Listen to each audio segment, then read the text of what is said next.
اسی نے انسان کو ٹھیکرے کی طرح کھنکھناتی مٹی سے بنایا اور جنات کو آگ کے شعلے سے پیدا کیا، تو تم اپنے پروردگار کی کون کون سی نعمت کو جھٹلاؤ گے؟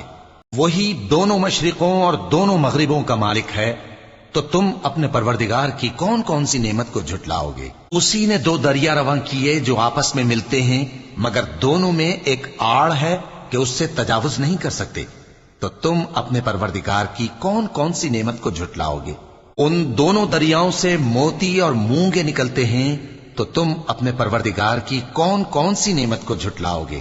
اور جہاز بھی اسی کے ہیں جو سمندر میں پہاڑوں کی طرح اونچے کھڑے ہوتے ہیں، تو تم اپنے پروردگار کی کون کون سی نعمت کو جھٹلاؤ گے؟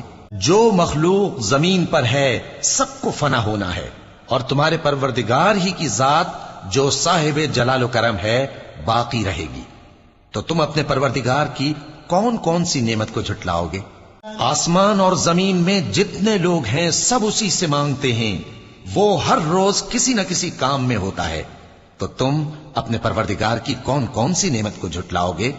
اے دونوں جماعتوں، ہم ان قریب تمہاری طرف متوجہ ہوتے ہیں، تو تم اپنے پروردگار کی کون کون سی نعمت کو جھٹلاؤ گے؟ اے گروہ جن و انس، اگر تمہیں قدرت ہو کہ آسمان اور زمین کے کناروں سے نکل جاؤ تو نکل جاؤ، اور زور کے سوا تو تم نکل سکنے ہی کہ نہیں، تو تم اپنے پروردگار کی کون کون سی نعمت کو جھٹلاؤ گے؟